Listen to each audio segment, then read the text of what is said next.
Bonjour, Monsieur Huchon, merci de nous recevoir. En fait, on a visité la semaine dernière l'hémicycle où on a trouvé des élèves qui travaillaient sur un projet de parlement citoyen. Et donc, on voulait comprendre pourquoi vous aviez financé ce projet, comment est-ce que vous étiez arrivé à financer ce projet-là et par un autre peut-être. Bien, écoutez, ça rentre dans un cadre assez vaste qui est la manière dont on essaye d'amener les lycéens, qui sont notre public privilégié, à discuter des questions de citoyenneté, de discrimination, d'égalité homme-femme, de, je dirais, laïcité, et évidemment dans la période que nous traversons, après les attentats, après la période Charlie de début janvier, ça avait un vrai sens qu'on puisse avoir cette rencontre. Le deuxième objectif, c'est de conduire les jeunes lycéens à se situer comme des responsables et donc en quelque sorte, gérer des assemblées, des prises de parole, euh, une présentation, des conclusions, tenir le débat sans que, évidemment, il soit libre et qu'en même temps il ne dérape pas complètement. C'est donc une formation citoyenne qui est très très importante et qui n'est pas du tout évidente, hein, parce que très franchement, moi je visite beaucoup les lycées. Au début, il y a toujours une espèce de grande difficulté à parler et parfois on pourrait aussi s'égarer complètement. Donc je pense que c'est un exercice qui est utile pour ces jeunes, qui est utile pour l'éducation nationale, parce qu'à travers ça, nous testons aussi un peu des principes de formation in vivo, hein, vraiment sur le terrain et avec des gens qui sont placés dans des situations dans lesquelles ils doivent se débrouiller de la parole. On fait un peu ça aussi sur d'autres sujets. Je pense en particulier à ce que l'on fait avec les lycéens au cinéma, où on apprend aux lycéens à décrypter une image et à la critiquer.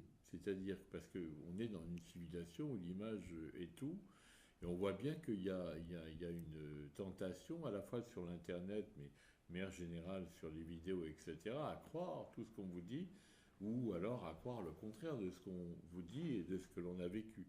Donc c'est un exercice pédagogique absolument indispensable, tourné vers la citoyenneté. Ça, c'est ce que nous voudrions pouvoir faire plus. Et vous voyez, je viens de faire une tournée à la fois dans les lycées, dans les centres de formation, les missions locales, et même dans un IUFM, enfin dans un EPLE, c'est-à-dire là où on apprend à devenir professeur.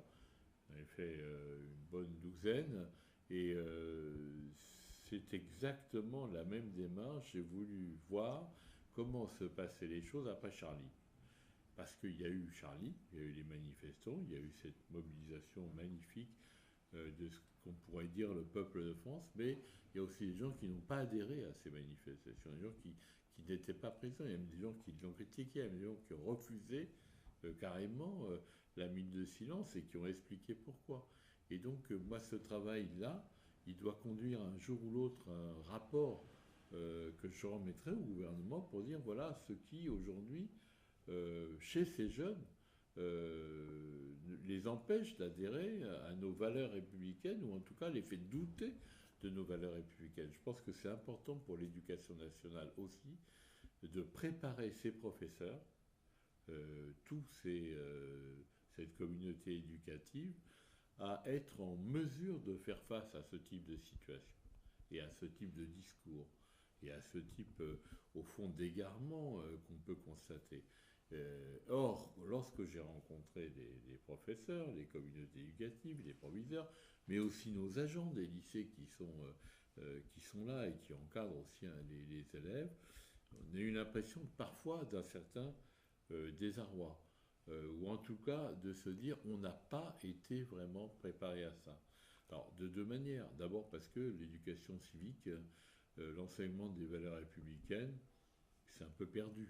Même s'il y a encore des lycées où ça se fait, ça s'est un peu perdu. Ça n'a plus l'importance que ça avait à une époque. Et deuxièmement, parce que pour les professeurs, il y a ce besoin d'être capable d'intégrer un dialogue et de ce dialogue de faire un espèce de choc qui permet ensuite de se parler, de se comprendre, etc. Et je dois dire que tout ça a été extrêmement puissant, positif, de la même manière que cet événement qui s'est déroulé dans l'hémicycle, où on est devenu quelques heures l'ONU. Je pense que ça a été très très utile, très important, et d'après ce que m'ont dit ceux qui avaient assisté à l'intégralité de la manifestation, d'un très bon niveau, d'un très bon niveau. Et je pense qu'il y a une disponibilité des jeunes, mais aussi des communautés éducatives, à cette capacité à un dialogue de haut niveau sur les valeurs républicaines, mais aussi sur la manière de se comporter en public et en réunion.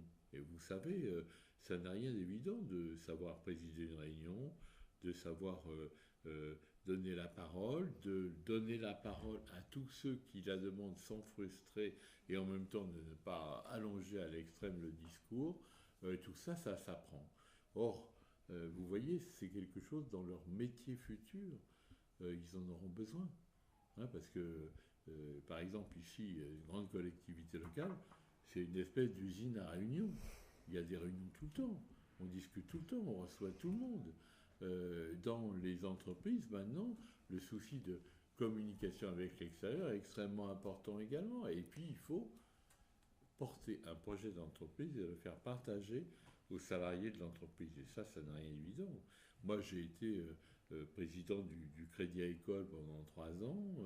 J'ai porté un projet d'entreprise pour 72 000 salariés. Et je les ai rencontrés. Et je les ai rencontrés dans les départements, à Paris, au siège, etc. Mais c'était des moments exceptionnels.